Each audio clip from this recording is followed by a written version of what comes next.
developing that in the post-COVID-19 era. I welcome you again, and my name is Eyitayo. So I'm going to start by talking about the panelists that we have this afternoon. 4 amazing people, amazing. You are in good company. I'm excited to be moderating the session.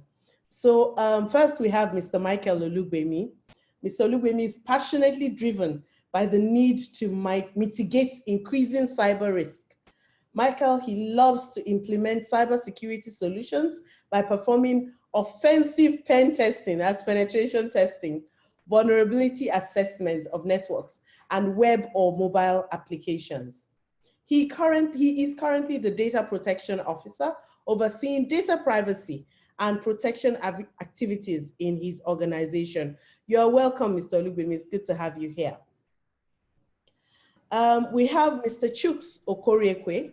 He is also going to be talking to us. I didn't talk about the topic, so Mr. Olugbemi is going to be talking to us about COVID-19, data privacy, and the digital economy. This is really important, because we're all going digital, aren't we? That's why it's a virtual NIGF this year.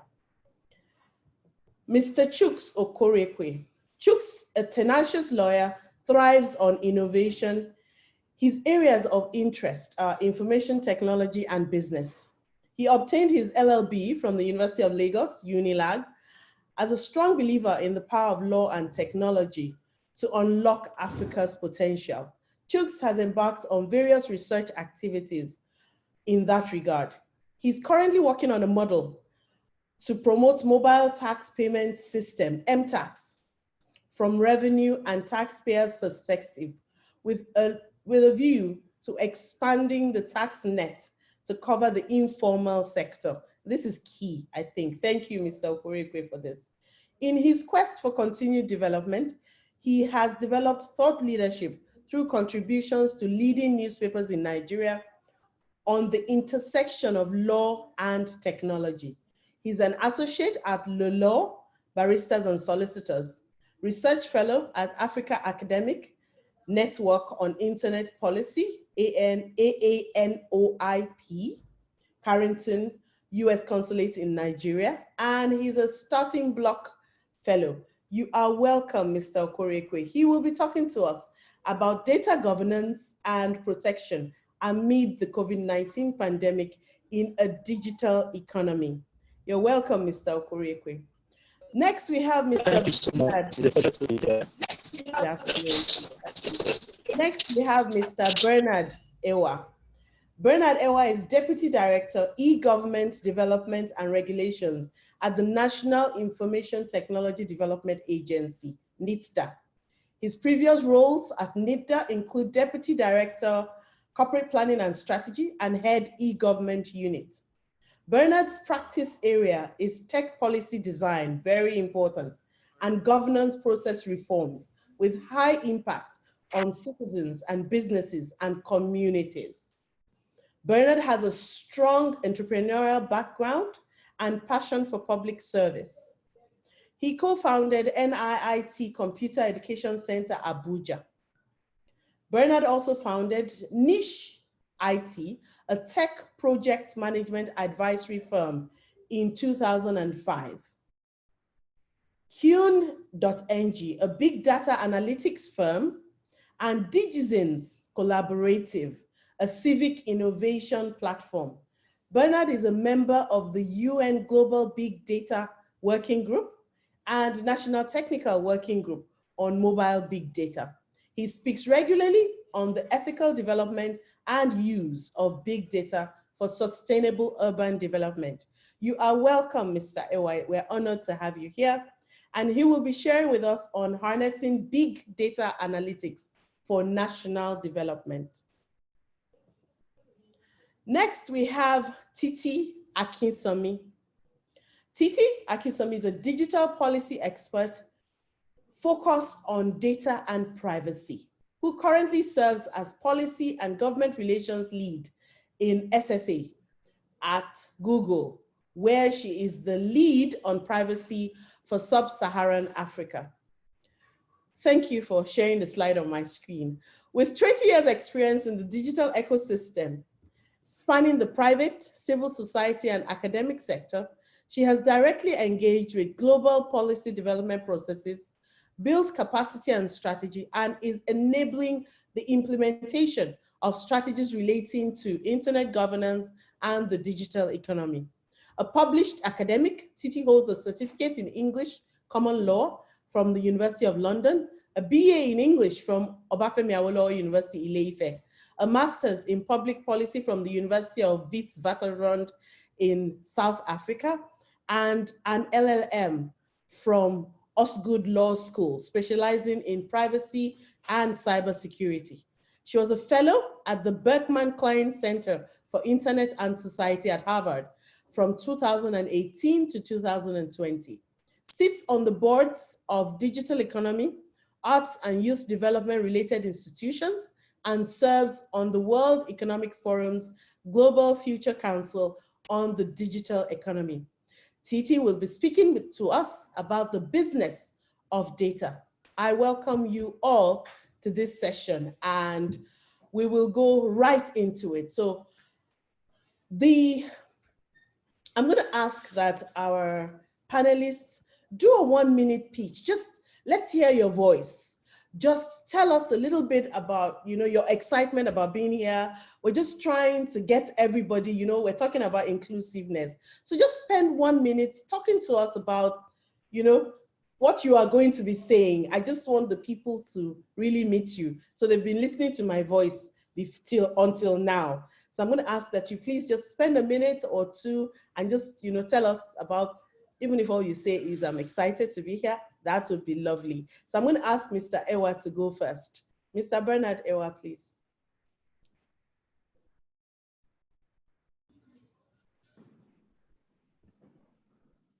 Hello. Thank you very much, Eyitayo, for the wonderful introduction. I'm truly excited to be here. I'm not just taking that out of your words, but I'm truly, I'll be talking a whole lot about data, the usefulness of data to an economy such as ours. We are going through a transition, but if I were to do a story of change, on how this problem may be resolved, probably begin by saying that we're already doing the right thing by talking about it. We need to build a strong consensus, involving multiple stakeholders, to identify new ways to which data can be useful, to society. And that would lead us to agreeing or having a set of agreements through guidelines of regulations that would speak to the diverse interests of stakeholders. And perhaps we need to talk about creating data infrastructures that would serve. And that's because, data by its primary nature, resides among different owners, and there are lots of issues that are critical, like privacy, even among those who own the data or those who are customers.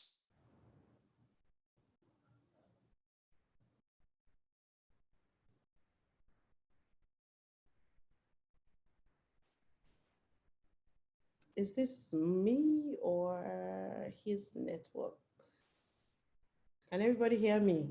Can you hear him? Yes, I can hear you. Okay, so that was network cutting him off. I apologize on behalf of our broadband. Mr. Olugbemi, please go ahead. And I'm sure that Mr. Ewa will come back. Mr. Olugbemi, please go ahead, for 1 or 2 minutes. Just tell us, Yes, I was locked out. What happened? Okay, Mr. Ewa is here. Okay. Oh, yes. So I was just saying that we need to build, a capable human resource base. And then finally, there has to be reforms, institutional reforms in government organizations to be able to utilize new resources that come out of these processes. Thank you. Thank you so much. Thank you. Thank you very much. Mr. Olugbemi, are you there? Please, in a minute or two, introduce yourself again. Just talk to us about Been excited to be here. All right, good afternoon, everyone. Good afternoon. So I'm really excited, like she mentioned, to be part of this meeting. My topic, I'll be speaking around data privacy and the digital economy. So our rights as citizens of Nigeria and as citizens of the world. What are our rights, our data privacy rights? This is actually a fundamental human right in some countries, although we're already doing well. So I'll just take us through, at least from the little that we've had opportunity of exploring together on data privacy and the digital economy. Thank you. Thank you so much. You're welcome. Mr. Okoriekwe, are you there? I can see you. Yes, I am here. Good afternoon, everyone. Okoriekwe, I will be speaking on the topic data governance and protection and the COVID-19 pandemic in the digital economy. We are here, COVID-19 is here with us, and we need to look at how to manage it in terms of our data protection and the likes. I will be speaking in that regard, especially as it relates to contact tracing apps that network providers as government as well, they need to slow down spread in the sense that when a person has been exposed to the virus, the apps enables the government to locate those who are exposed to be exposed to the virus, and eventually they are actually limited and dead. So can you hear me? I think it's going off and on. It could be that there's some interference on your side. Do you want to maybe take out your video for a bit? And we've all seen you so that we can hear this intro, and then we can review the internet later. Are you in the hub, in the Lagos hub, or are you sitting in Abuja? I'm in Lagos, actually. Can you hear me better now? Go ahead, let's see how it goes. Okay, perfect. As I was saying, my presentation will basically focus on the contact tracing apps. It's still not clear. Are you sitting in the NIGF hub for Lagos, or you're sitting in your office?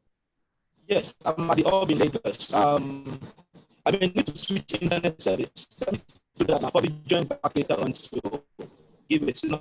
Okay, and then I'll talk to you while we go ahead. I'll also call you on the phone. Thank you very much. Thank you. And then Miss Akinsanmi, is she here?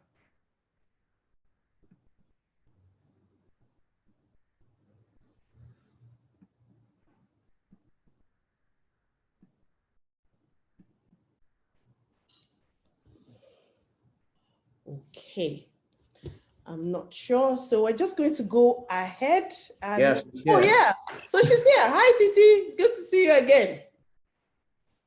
Okay, she needs to be unmuted. Can you please make her co-host? Thank you very much. I apologize, Titi. I didn't know when you came in. Simon, have you done that, please? I thought maybe someone was trying to take my voice away. Hopefully we didn't succeed. Hi, were you in when I was doing the intros? Yes, I have been in here for a while, so, but it's okay. I'm sorry, I apologize. No problem, no problem. Go ahead and tell us how excited you are to be here. I can't see your video. Good morning, am I excited? Yes, I am excited. For me, the IG space is the space where I found my footing almost 20 years ago in trying to respond to the gaps that I see. For those who do not know, my assumption is nobody really knows me. When you do policy work, nobody really knows you. Titi Akinsanmi. I'm a policy wonk. I deliberately introduce myself in that way, meaning that everything around the digital economy or information and communications technologies in general, my passion is looking at where there might be gaps or opportunities for the regulatory and policy space to be able to continue to enable innovation. Over the last few years, I have sunk my thinking quite a bit around data, privacy, trust, but looking at the core of what it is. What am I going to be talking about today?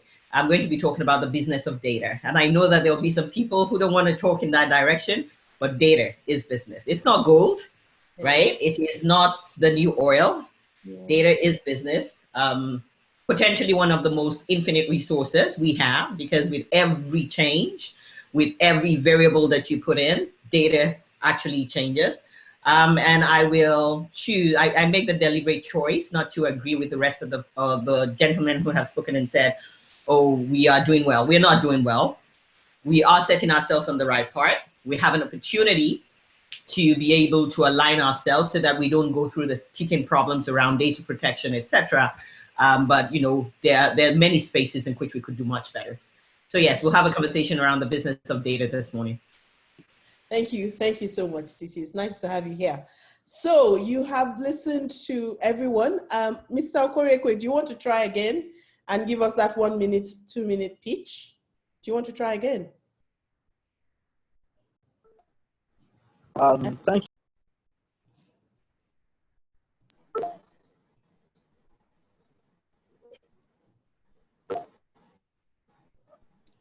Thank you so much, Madam Eyitayo.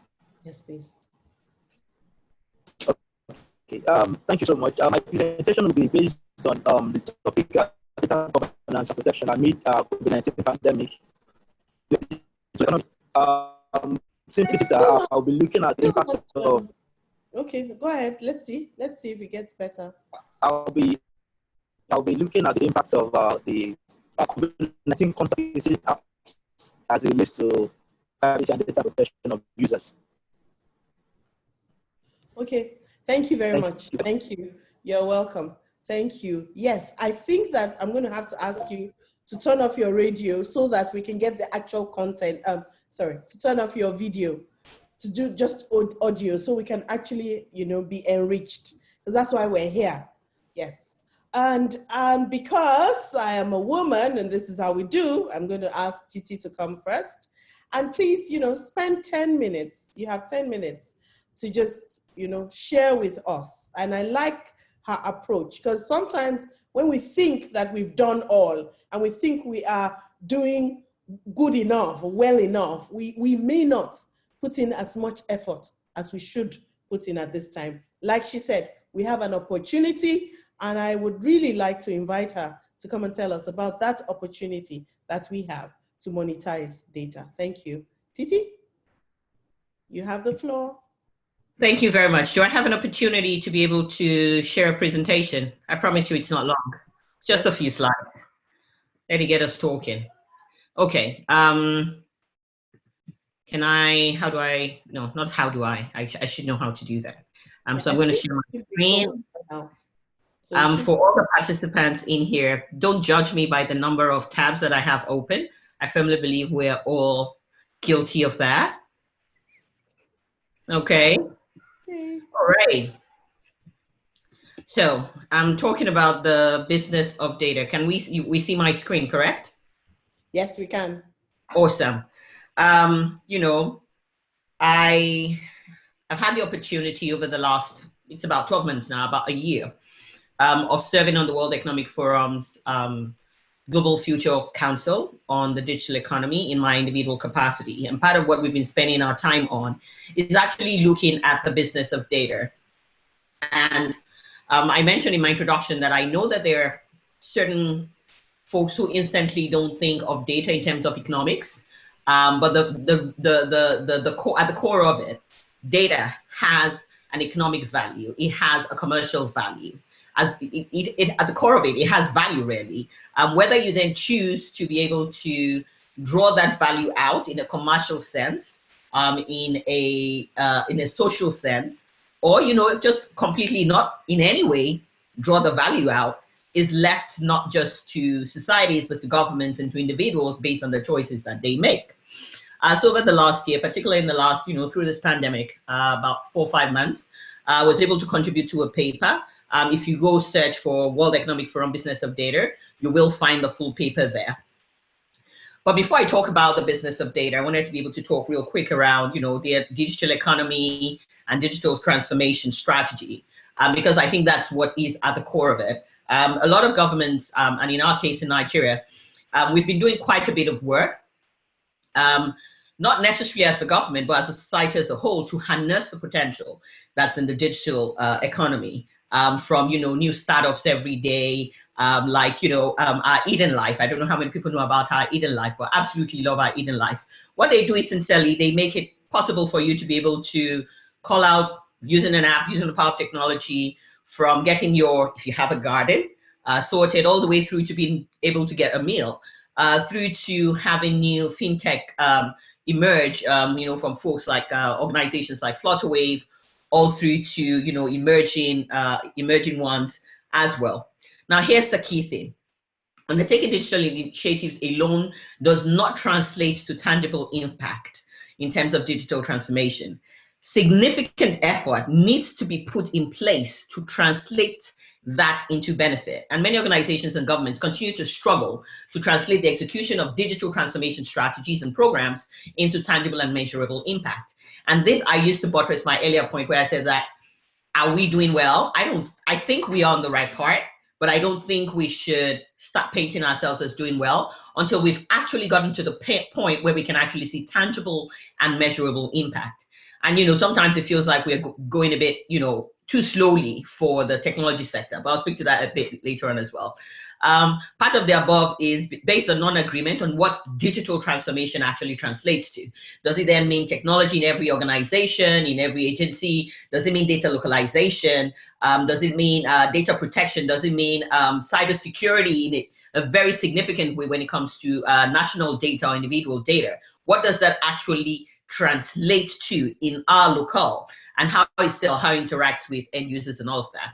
This entire slide is around, the key things that you need to have in terms of being able to actually propel not just the organization, but actually the country towards digital maturity. But I don't want to spend too much time on that. But just to emphasize that there are key pivots, and some of them is data mastery, open talent networks, ecosystem engagement, business model adaptability, flexible, secure infrastructure that needs to be in place for us to even start talking about the business of data. These digital pivots have greater impact when executed in concert rather than selectively. So it's not just about going out and saying, okay, we want to do digital transformation. We understand that there's a lot of data that can be harnessed for use in the digital economy. Therefore, let's go after that. You have to be able to have the right skill sets in place, the right institutions in place, the right policies and regulations in place. You have to be able to address the big gaps in access and infrastructure in an equitable way, right? That it serves not just the economics, but also serves the need in terms of the socials. And then the greatest benefit then comes when they are applied widely in concert and in sync across multiple business functions and sectors of society.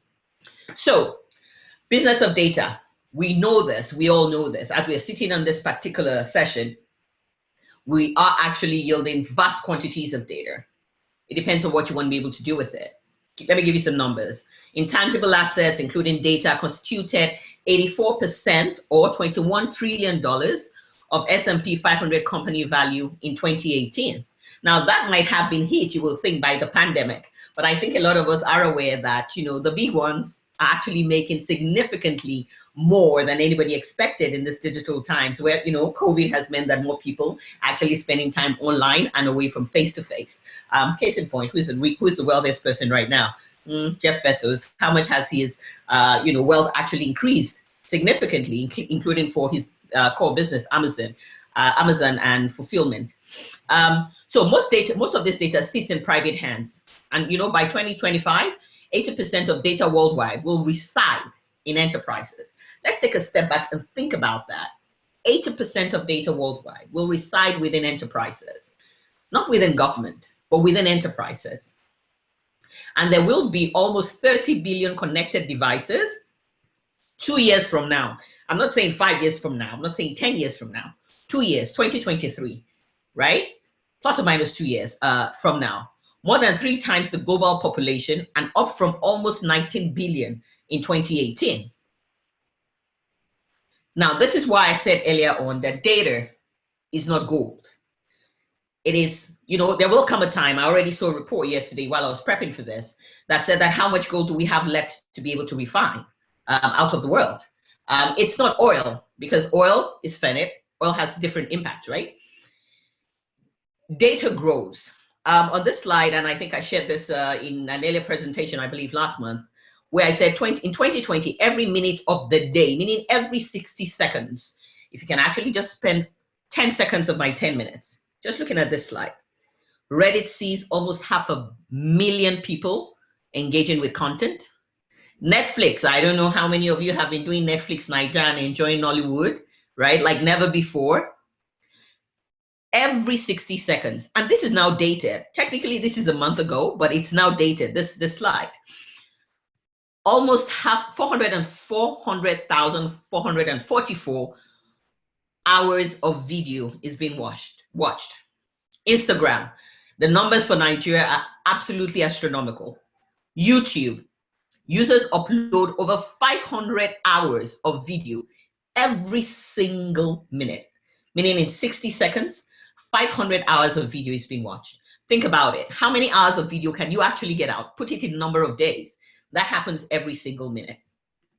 So you see, data is everywhere, excuse me, right? Data is everywhere, but businesses struggle to realize value at scale while protecting the interests of stakeholders. So you've got interests of individuals, government, and business partners. And I think this is where we are not always in sync when it comes to the business of data. Individuals need to think about the privacy, agency, security, personalized value. Government should have at the forefront of their mind in terms of challenges, national security, criminal justice, public health, amongst other things. Business, continues to think around growth, protection of commercially sensitive information, compliance, and reputational risk. How can we actually address these challenges? And you can see the rest of the slide. I'm not going to read through every single one of it in terms of potential enablers, from looking at personal online data stores. Agree, disagree. Again, I'm providing the facts. I'm not necessarily speaking that this is the position that myself as an individual Google has taken. And then, asking government to be able to provide that role of a distributed insight generation, right? And data sharding. If you don't know what data sharding is, we can talk about it a bit later on. And then the ability to be able to then take this data and ensure that it's representative and can be used by everyone. So based on this, yes, there are opportunities that already exist that a lot of people recognize, but there are a whole lot more opportunities that are emerging from new value pools that are emerging every single day. Again, data for me is not it's not a finite resource. It's one that changes with every add-on. There are new business models, right? Enabled by ecosystem partnerships, combining data sets. Just think about it. The ability of, if you think back to February, when the likes of Go, Okada, etc., were impacted by few changes in law, the ability to be able to merge, and now they've emerged in Ekiti State. Those are the kinds of things that begin to emerge. I'm not talking about the positivity or the negativity of that entire engagement. And then there's richer stakeholder experiences and, of course, better decision-making, along with capabilities and technologies, right? Enablers and non-enablers, etc. So what's ahead of us, in the business of data is, stakeholder empowerment. I think that is critical. Collaborative ecosystem and partnerships that combine both government and business and civil society to be able to create a sustainable value creation from data and systems change. That's what we're pushing for. I'm going to end on this slide, and I hope I haven't gone past my 10 minutes. We have an opportunity with the African Continental Free Trade Area that's supposed to be creating one African market. Are we harnessing it? What more should we be doing? Even as we go through the process, for example, of pulling together the data protection bill, right? I think it's great that there's been some, input. It's been open enough for us to be able to give input. But how are we ensuring that this is working in sync with what we have across the continent and across the globe, so that we're not once again creating this niche within our country that we think is contextualized, but completely cuts us off from the rest of the digital economy? I'm going to pause on that end and give an opportunity to others to speak. Thank you very much. Thank you so much. Thank you, Titi. That was awesome. Like, I was taking notes. What struck me was the need to work with data in order to work with data. The need for us to have so much data for information purposes so that we can take decisions and not just, throw the decisions. And so it's like movement, but no motion, or is it motion, but no movement? the only way to make sure that there is actually movement is to use the data that is available. And one of your slides, I mean, that slide of what happens in 1 minute, I've never seen that one before. That was new for me. Thank you very much. Thank you. That was beautiful. Awesome. So let me just say here that we will push the questions until after the sessions. So please note your questions, and then at the end, when everybody has spoken, we will take questions. If you have specific questions, I will be asking a few questions of my own, and then you'll be able to. So I'm going to invite Mr. Bernard Ewa. I hope he's still here for his 10 minutes. Mr. Ewa. Of course, I'm here. Thank you. Can you hear me? Yes, we can. Loud and clear. I can't see you though. Okay, can you see me now? Yes. Anyway, provided you can hear my voice. Thank you very much. And I think I'm going to spin off from where Titi stopped. And by saying that, again, because I work for government, and one of the I think in my opinion now, what's expected if you work for government is, you don't just talk about what is possible, but perhaps what you're doing now, so that there'll be a clearer perspective, a connection between the issues at stake and the projections that we are all trying to build. I hope I'm clear. I'm clear enough. Let me hear you. Yes, I can hear you. Great. Okay. So if we were having this conversation until 2-3 years ago, I've been talking as a business person, a consultant, from outside, and I like to use my 10 minutes to give an account of what we have done in the last 2 to 3 years with regards to getting us closer to a point where we can say that at least we are getting close to achieving some monetization of data. All right. So I mean, as you introduced me earlier on,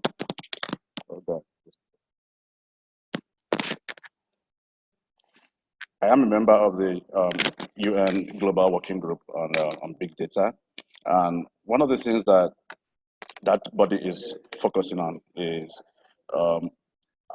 enabling stakeholders, and this includes private companies, government organizations, statistical agencies, to identify new opportunities, new data sets that can be harnessed, to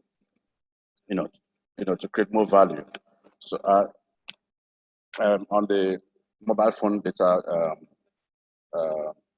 task force, and one of the things that we have done there is, collaborate with a lot of particularly organizations like the GSMA and IT and private telecom organizations around the world. So when I made my initial introductions, I started off by saying that the idea of talking among stakeholders is critical, and that's because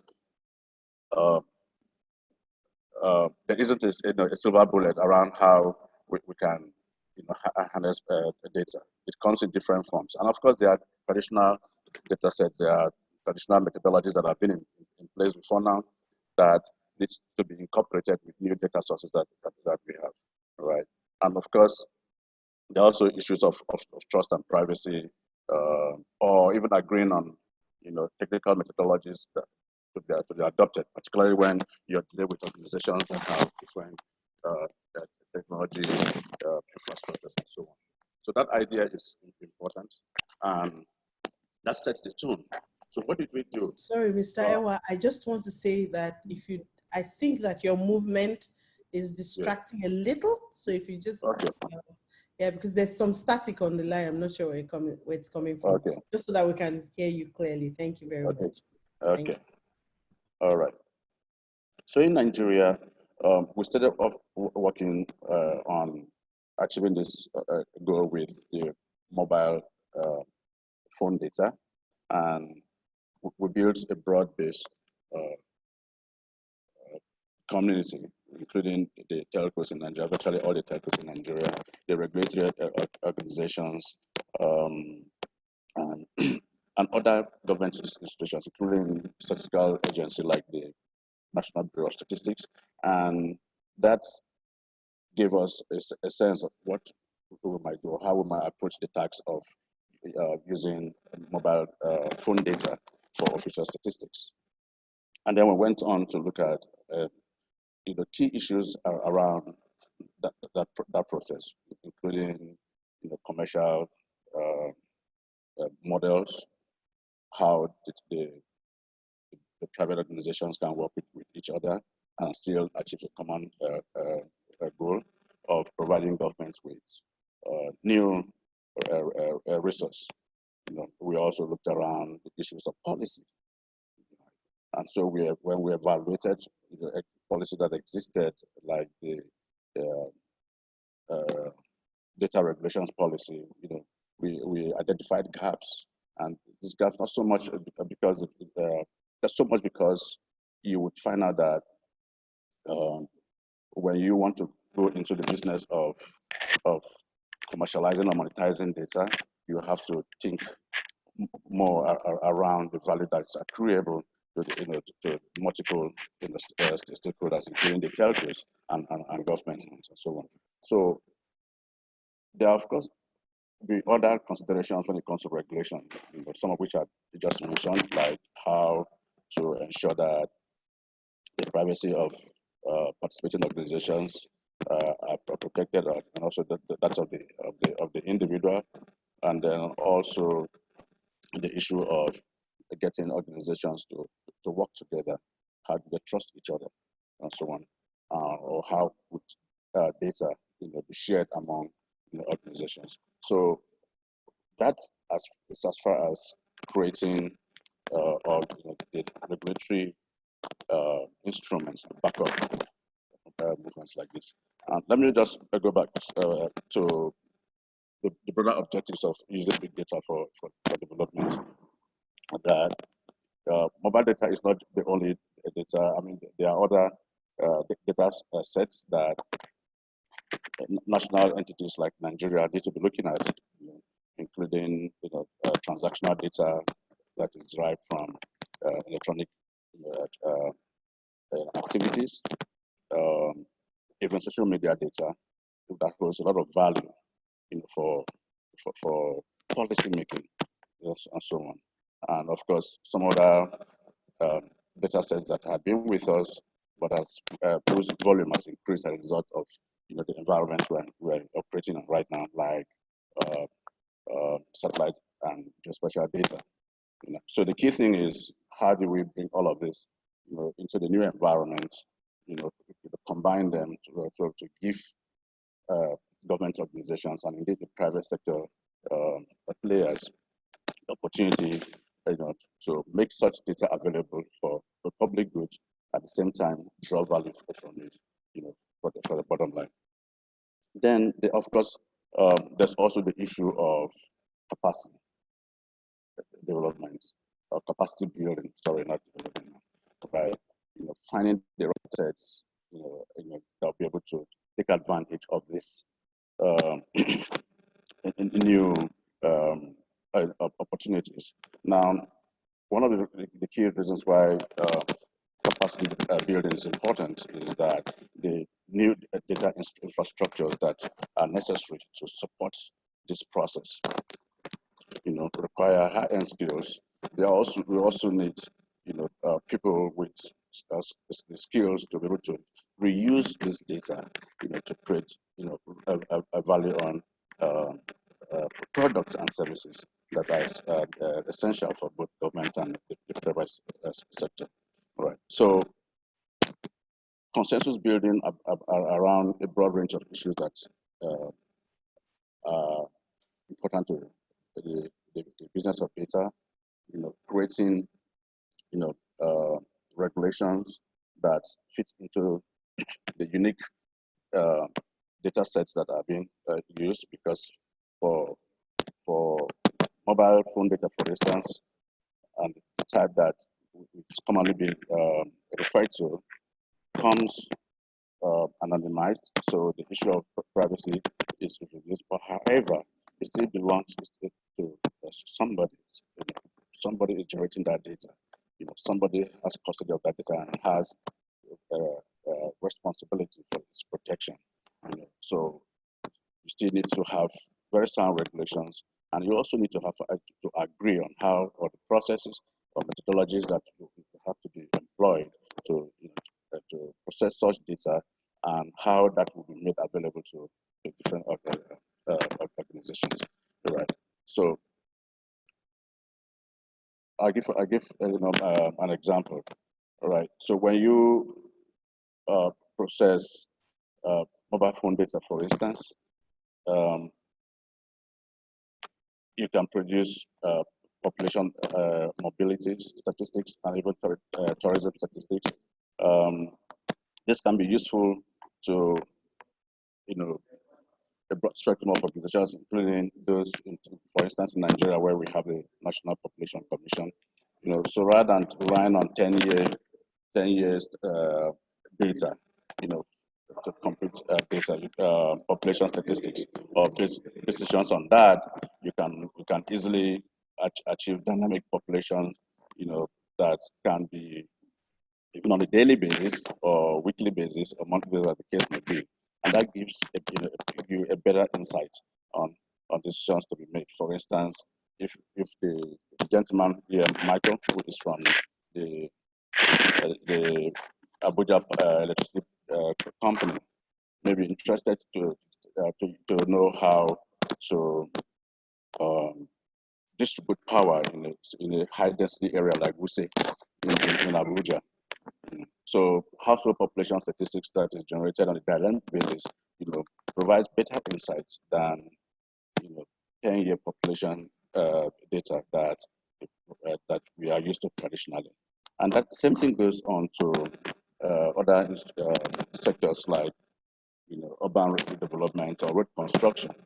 Because if I were to give you a model of the mobility data that is generated from foreign users, different periods of the day, you would see that migration patterns can be established between data points, between, say, the outskirts of Abuja and the city center, or between cities. That gives you very a better insight around mobility, road usage, period of time, for security planning, for traffic planning, and a whole host of other essential public services. So that's the idea. That's the power of data for national development. And the processes that I've mentioned, in my opinion, are important, and they all tie into the existing frameworks that we have for the national digital economic development. But the point here is, when it comes to harnessing data specifically, we have to focus in on the specific nature of data sets that we are working with, because each would require some unique approach when it comes to its regulations. They will also require unique approaches when it comes to methodologies of deployment and use. But more importantly, and this is where I like to, to end my conversation, that the further value that can derive from exploitation of data would always be dependent on the capacity of for that data to be reused, right? So even when we process the data level, there has to be capacity for people to apply that data, around the circumstances that are critical to the national economy. We've just been dealing with the COVID situation, and if we had been a little bit faster in the development of this, MPD data statistics, for instance, would have been able to use it, to better applied to what the NCDC, for instance, is doing in the area of predicting the control or the spread of COVID, and more importantly, to be able to prevent the rate of spread of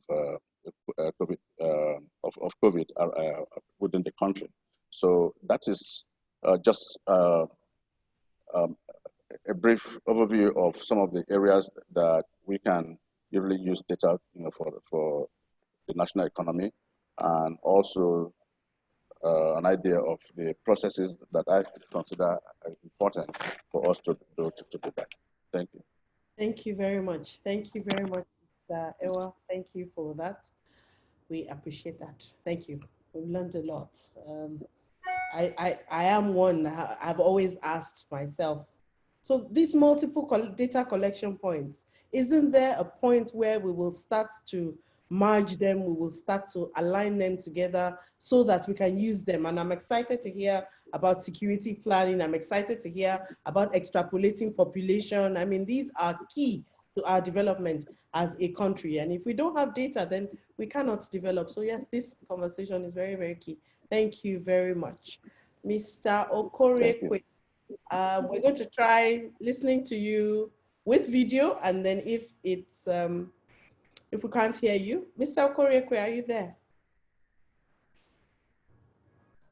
Yes, so let's try with video, 10 minutes. We really want to, it's important that the people really get the value. So let's try and see.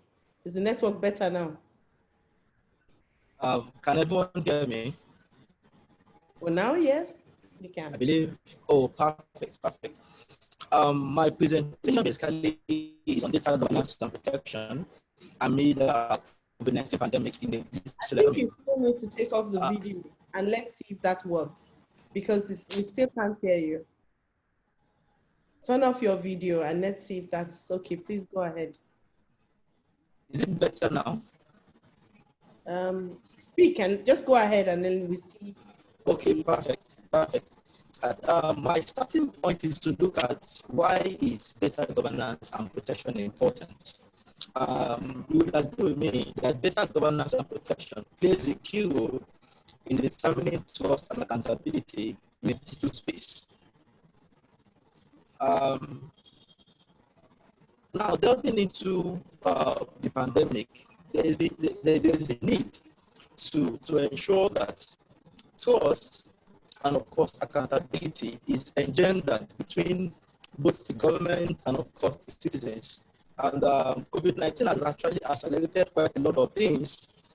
Most importantly, the rate or level of increase in data usage has skyrocketed. We've had, just like the minister alluded to earlier in the day,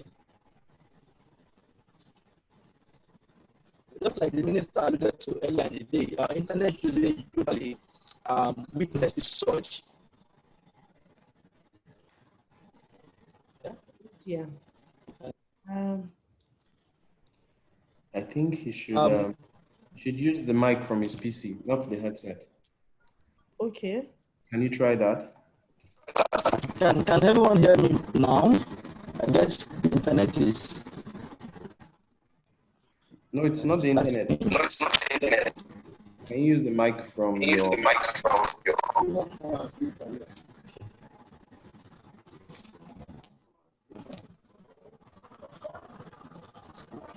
Can you go ahead and let's.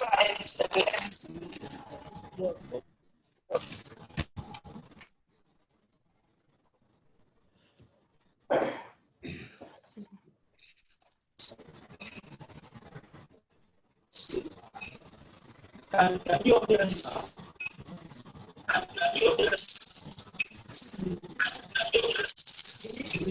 So somebody near you.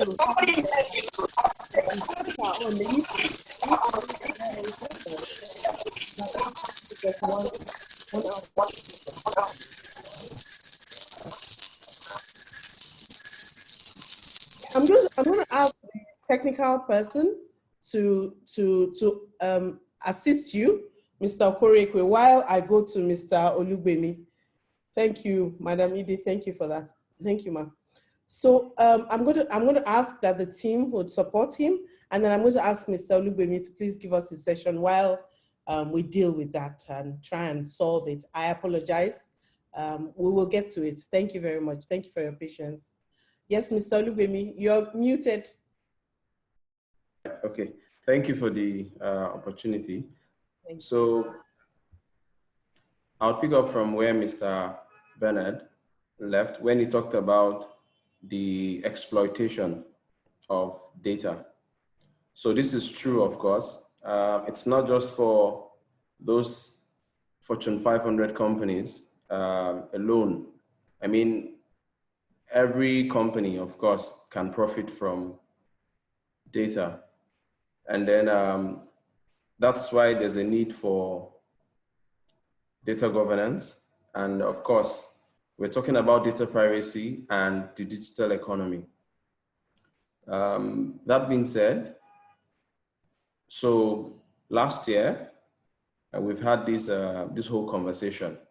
Okay, before I proceed, NITDA did a good job by at least coming up with a regulation. That's the Nigerian Data Protection Regulation that seeks to govern the processing of personal data in Nigeria.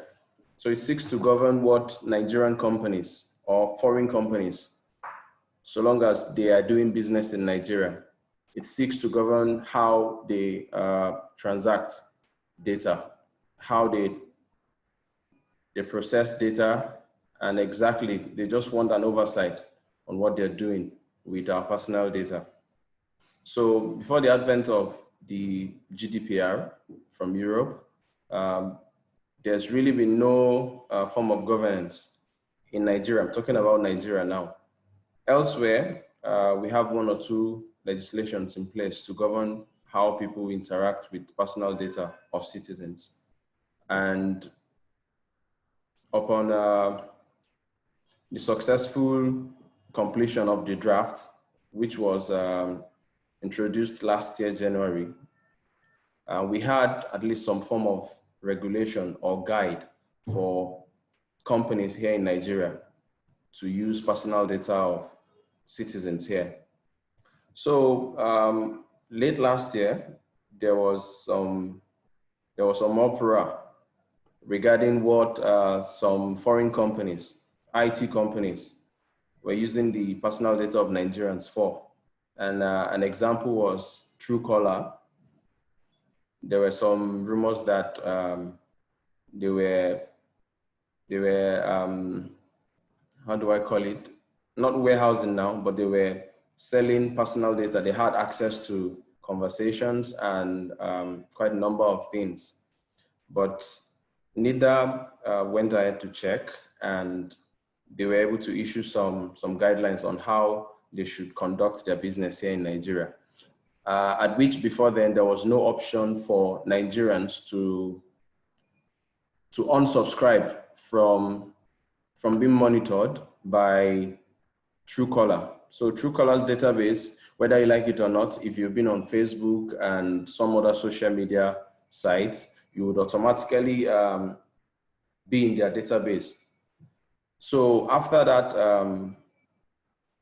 complaint from Nigerians, they now gave Nigerians the option to unsubscribe or to turn off the discovery, so you won't be discovered by anybody using Truecaller.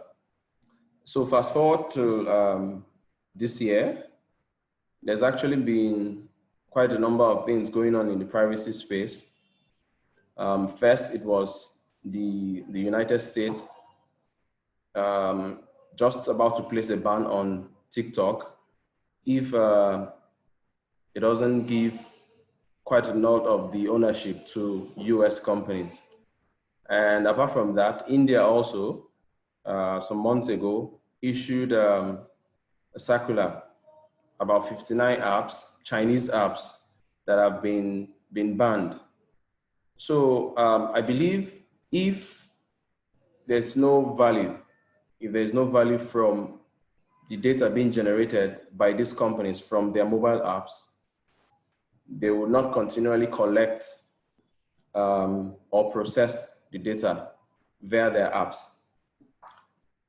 So we have an example here in Nigeria, of course. I'll start from the privacy policy.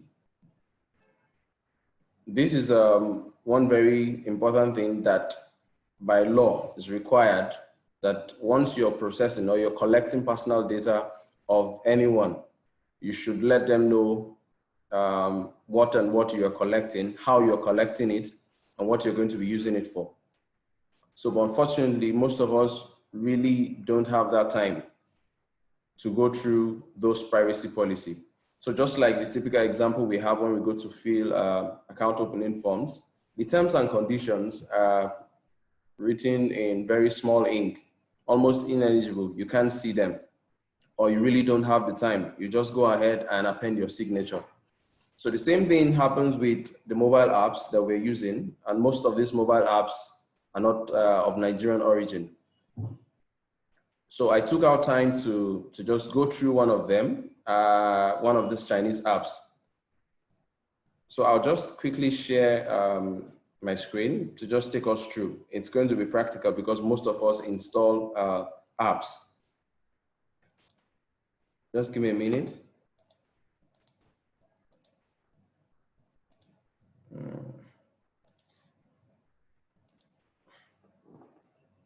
Okay, there you go. Can we see my screen? Please let me know. Yes, we can see your screen. Thank you, Mr. Olugbemi. Yes. Okay. All right, so this is Star Times. I believe we all know Star Times, and this is their privacy policy. So I'm starting from the information that we may collect through the StarTime online app. So when you first download this app, as you're installing, before you even get to do anything, you would have to accept this. So if you don't accept this statement here or agree with it, then you cannot proceed to install the app. So this is the information that they claim they may collect. So if it was optional, I believe you should be able to install the app without agreeing to this policy. So it said that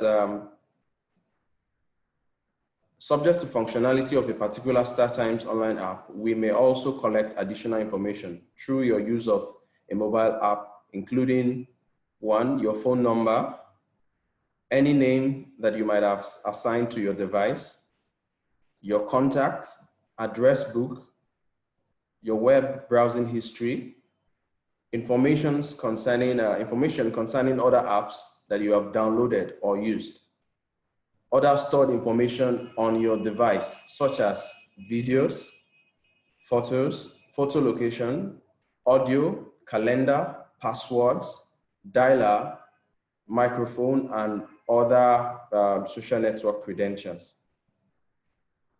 So really, I don't need to go into how we may use it, but I just want to point us to the information that they may collect. So if they say they may collect that, it means they are actually collecting it.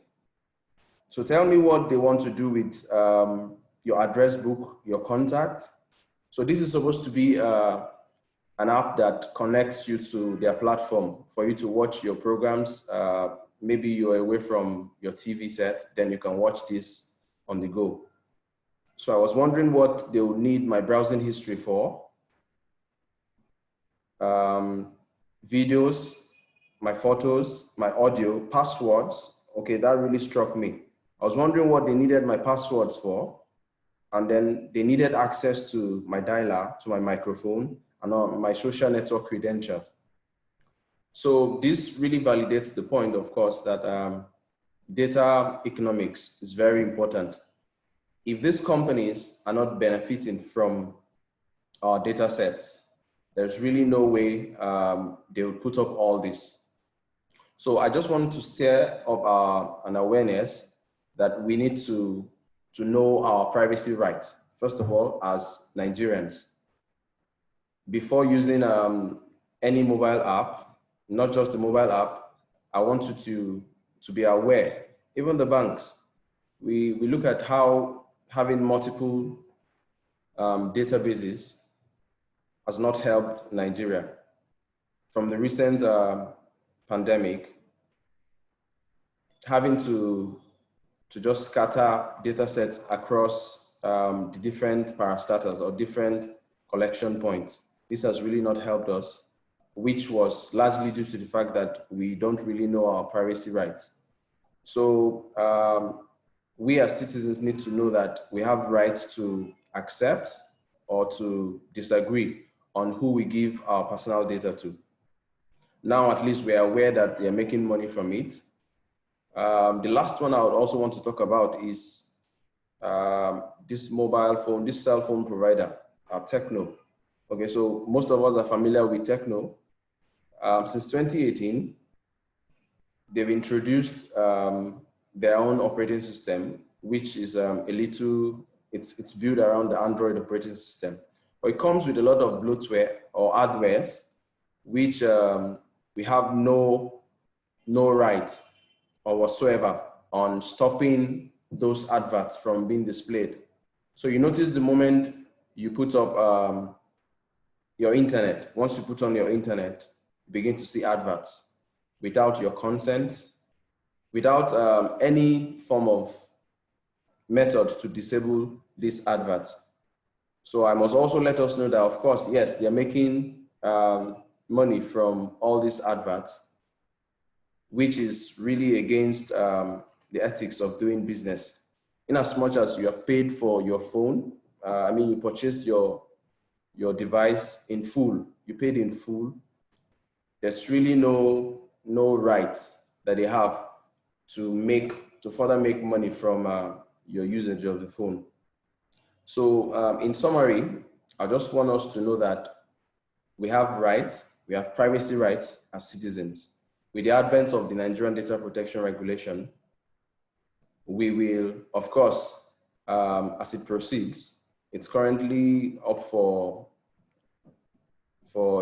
ascension before the president. And once it's signed into law, I know it's a starting point for us to begin to see legislation or governance around how companies use the personal data of Nigerians.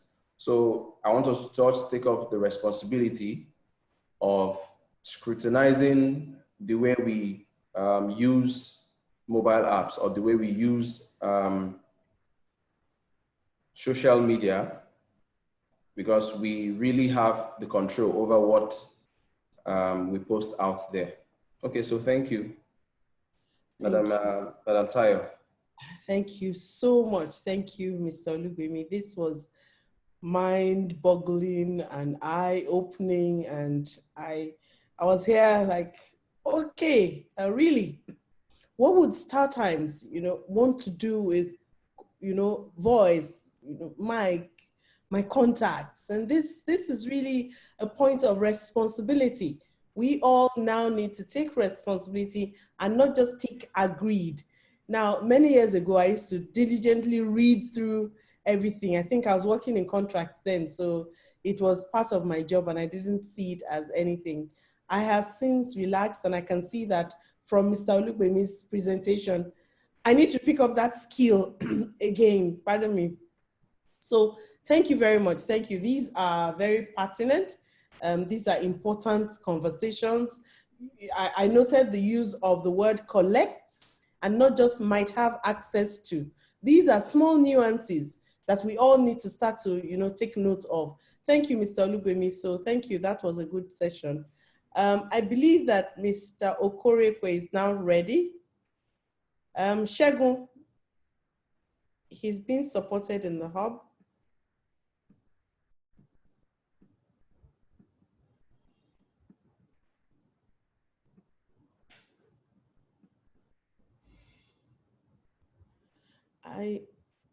NIGF Lagos Hub, can you guys please unmute and let's know what's going on there? Titi, have you left already? Titi, have you left already?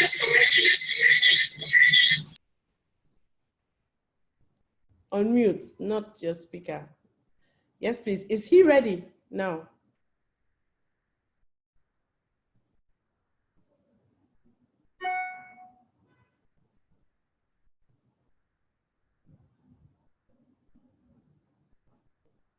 We can't hear anyone. You're muted.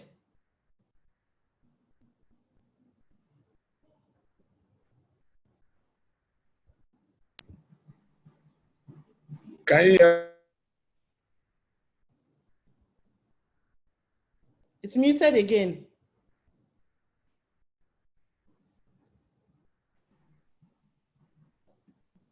Oh dear. Okay, you can go ahead. It's unmuted.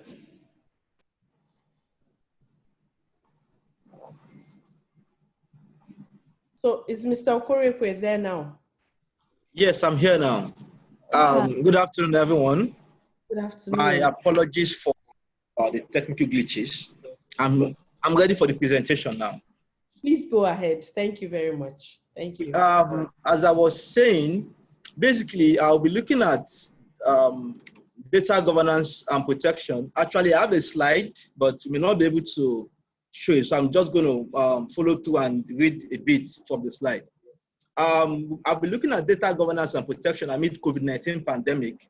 The starting point basically is to look at why data governance and data protection is important. One of the most important critical factor is that it is important because it creates trust and accountability, between the government and of course the internet users as well as developers of various internet platform and applications. Now, coming down to COVID-19 pandemic and of course its impact in the digital economy as it relates to data governance and protection, you would agree with me that since the pandemic was declared and across the globe, government across the globe in a bid to curb the spread of the pandemic declared global lockdown or lockdown across our various jurisdictions. And due to the lockdown, most activities became virtual. Most of the activities became virtual. Everything had to move online, and as a result of that, we witnessed a significant increase in terms of internet usage. More than 70% increase was as a result of the fact that people now migrated online. One thing we also must know about the effect of the pandemic on internet usage is that it also came with quite a lot of drawbacks. Some of which is the fact that we had increased cybersecurity threats, including phishing related to sale of face masks and of course ventilators. We also had the issue of data privacy and public health concern. Data privacy and public health concern, governments across the globe in a bid to curb the spread of the virus had to come up with initiatives, one of which was the deployment of contact tracing app. The contact tracing app was basically meant to identify those who have been exposed to the virus and try as much as possible to isolate them and get them treated on time before they further spread the virus.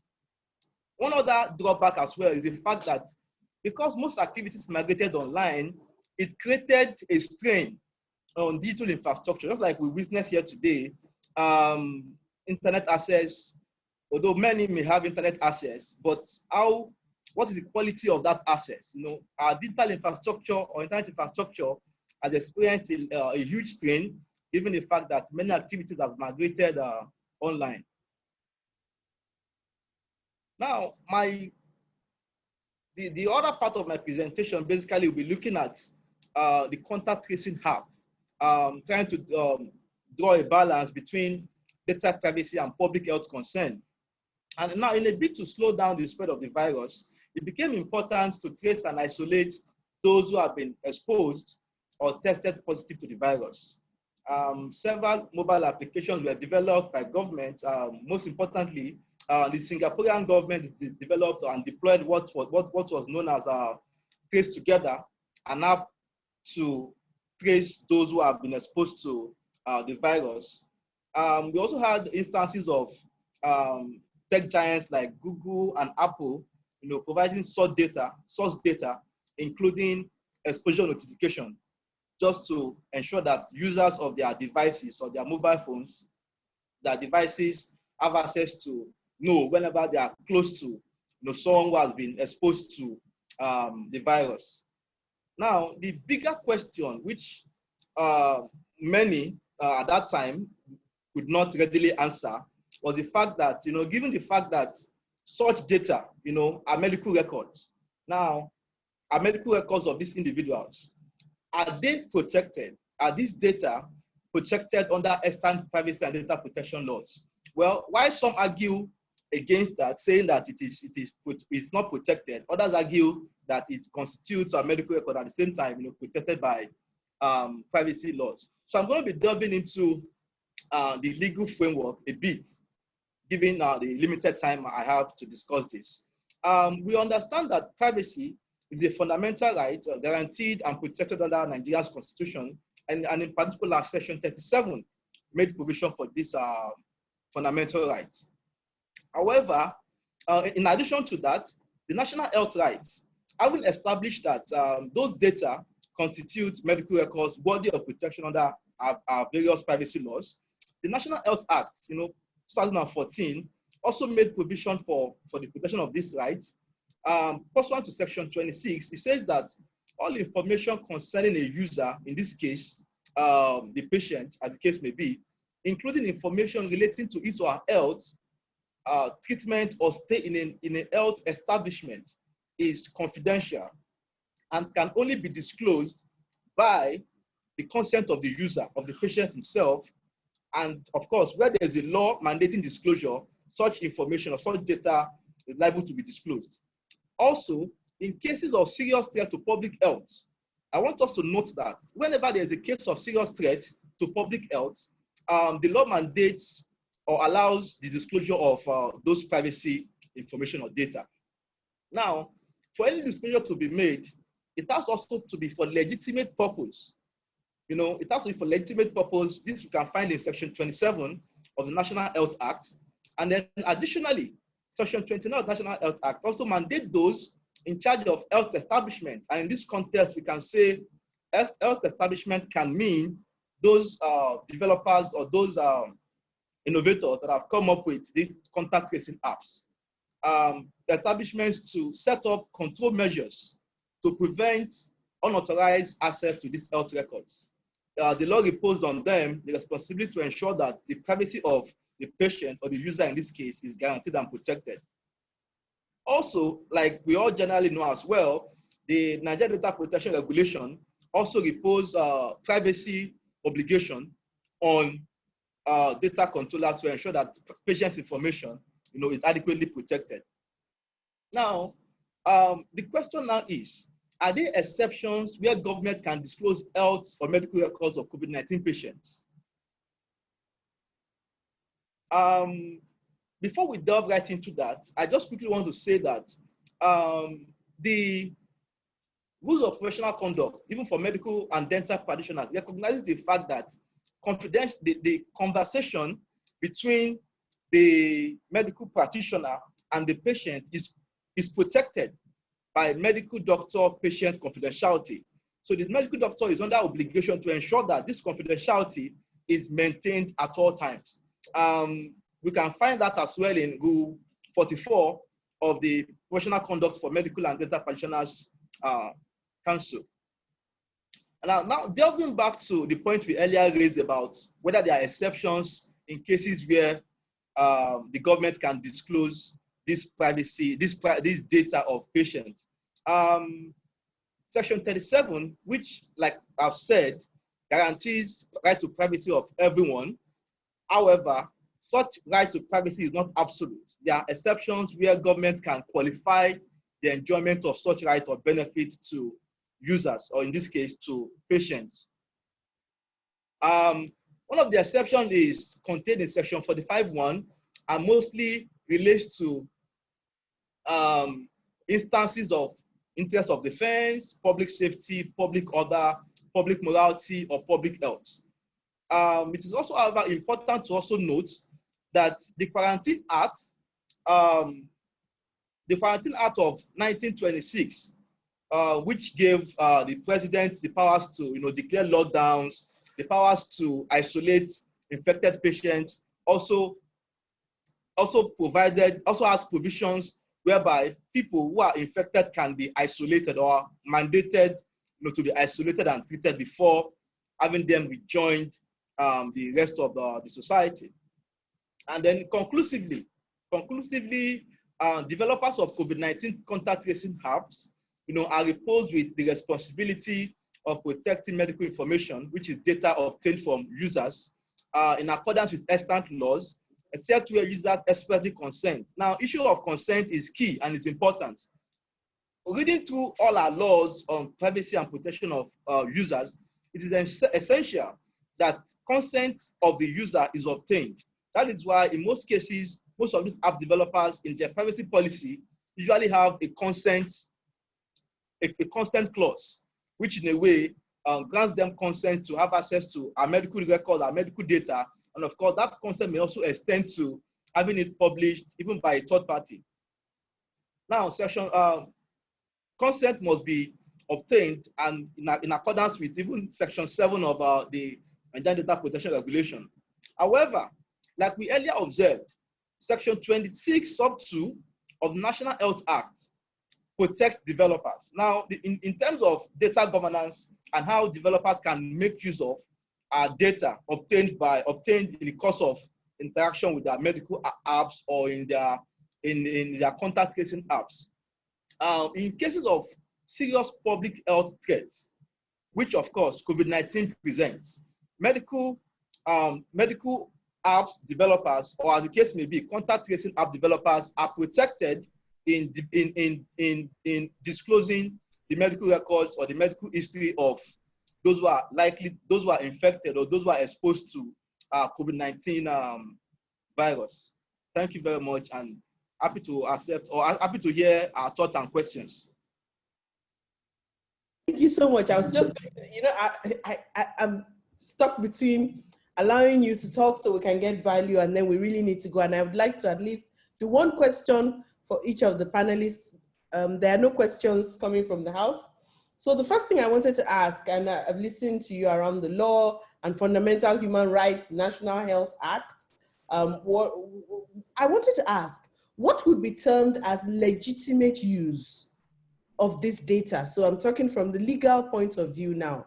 What should we term as legitimate use from the data of somebody who used one of these apps, was obviously positive, and even went, I understand that there are some centers that are requiring that you drop your blood in addition to taking samples now, because they're doing some research into our herd immunity or whatever it is. So what should we term as lay people legitimate use? When do I need to call my lawyer? Okay, thank you very much. In terms of legitimate use, it basically refers to what the app developer or the medical doctor in this case discloses to the user or the patient. For instance, if I donate blood, and before donating the blood, I was told that the blood will be used for A, B, and C. If the ramifications of A, B, and C falls within the rightful use in accordance with the law, then of course it could be termed legitimate use. However, if the medical doctor or the app developer tells me that my sample or my blood will be used for A, B, and C, and then eventually goes outside that and uses it for something else, say for instance D, then of course that D has made the use illegitimate, and as a result of that, I can bring action for legitimate use of my data. And of course, my consent did not extend to using my data for D, which will make the app developer or the medical doctor, in this, as the case may be, liable in breach of data protection regulations. Thank you very much. Thank you. That is interesting. Mr. Olugbemi, I just want to tie what Mr. Okoriekwe has said to what you already shared with us, and I want to go back to that. Mr. Olugbemi, are you there? I want to go back to the app from Star Times.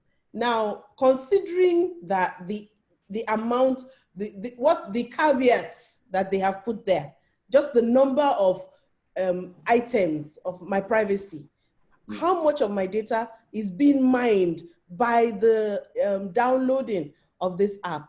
Is there any process in place right now to begin to question some of these apps in Nigeria? And I will extend part of that question to Mr. Ewa because he's in governance. But I want to hear from you because of your work in cybersecurity. Is there anything that we are doing now that to say, no, this is not acceptable, or no, you cannot just put any kind of caveats and, you know, collect data?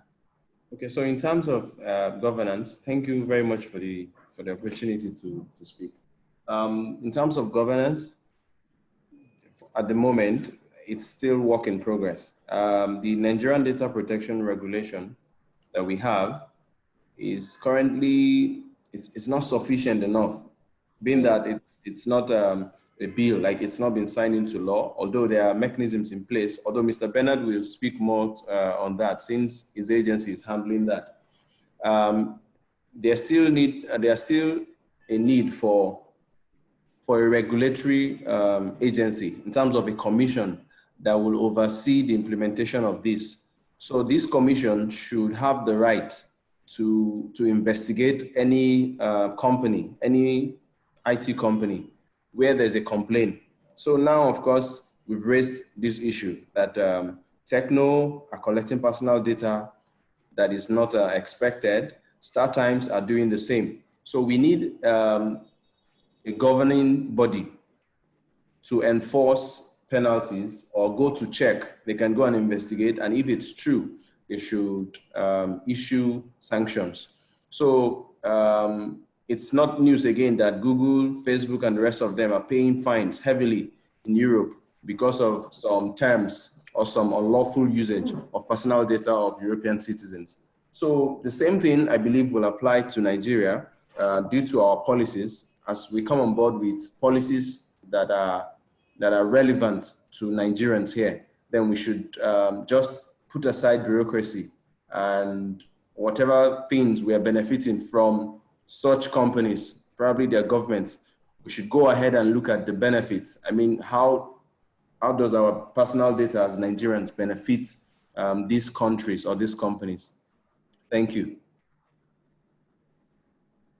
Thank you very much. Mr. Ewa, are you still there? Yes. Of course, I'm here. Thank you. Okay, so I want to tie it all up now. Our time is up.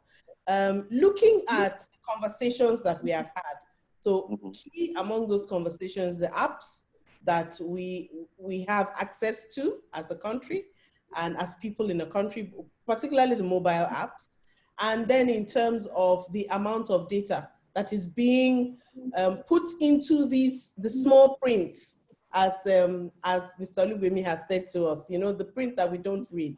And I wanted to ask, how much collaboration is government currently doing with the provider? We're talking now on a lower level, or we're breaking it down. So policy is great, it's nice. But how much of our policy is carrying along international players who provide the mobile phones, the mobile apps, the developers who are working, the apps that we have access to? How much of this policy, how much is being collaborated, or how much collaboration is happening in private sector and with provision around these policies to ensure that it's not just, you know, policy out there and practice something else?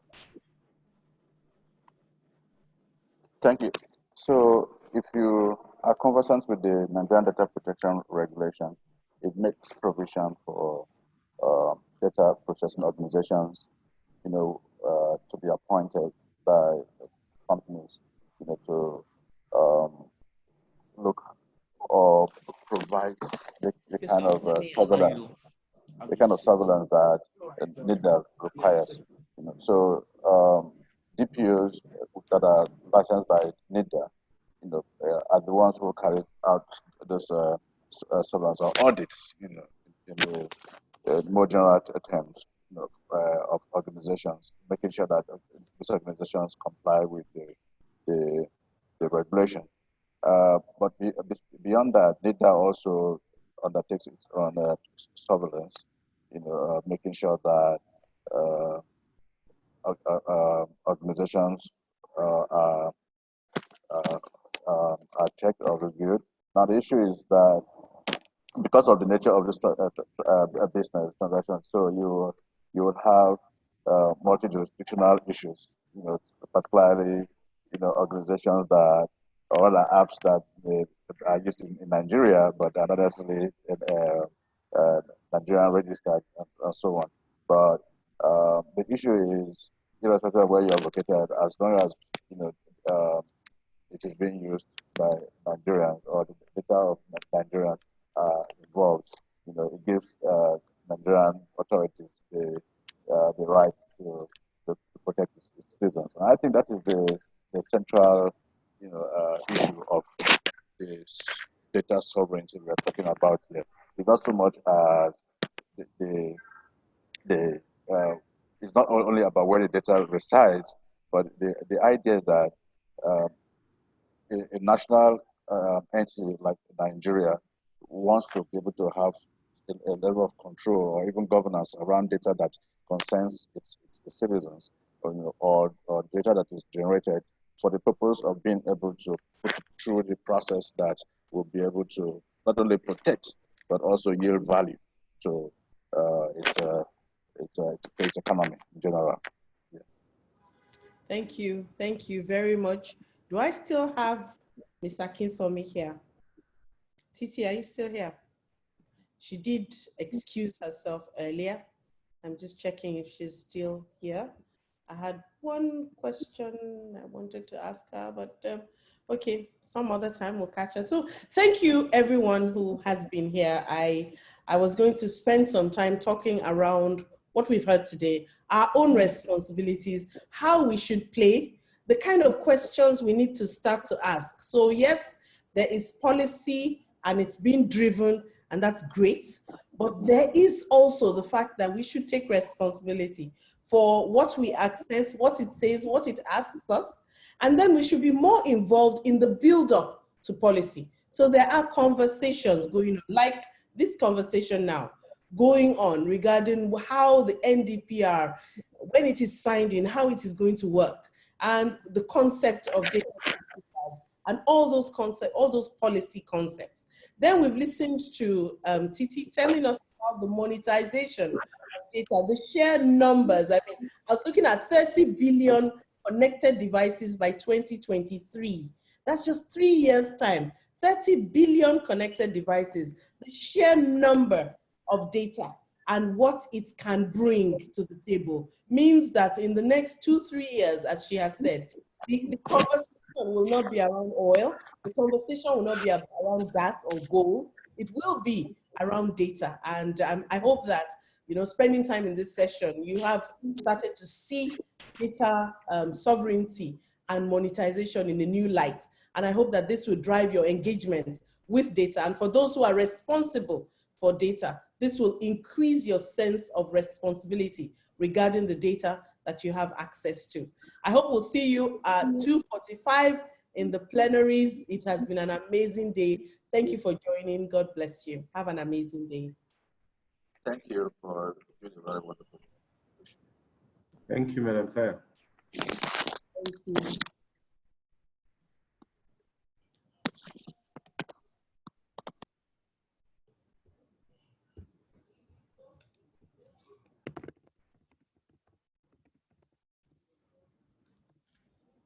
So we have a break now. Everybody just take a break, and then the link that we used earlier, that's the link we're going to use to go back into the plenaries.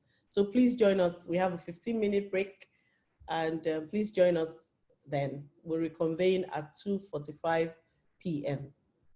Thank you.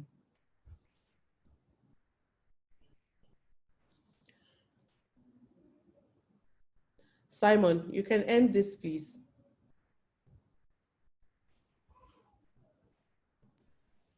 Okay, I will end, but I need to send the link back to the main session for those who don't have it. Okay, please go ahead. So I'll end it immediately I do that. Thank you. Oh, okay. Okay. Yeah. All right. Thank you, Mr. Michael. Okay. Maybe we'll give 1 or 2 minutes so people can pick. Yes, thank you. All right, thank you very much. Thank you.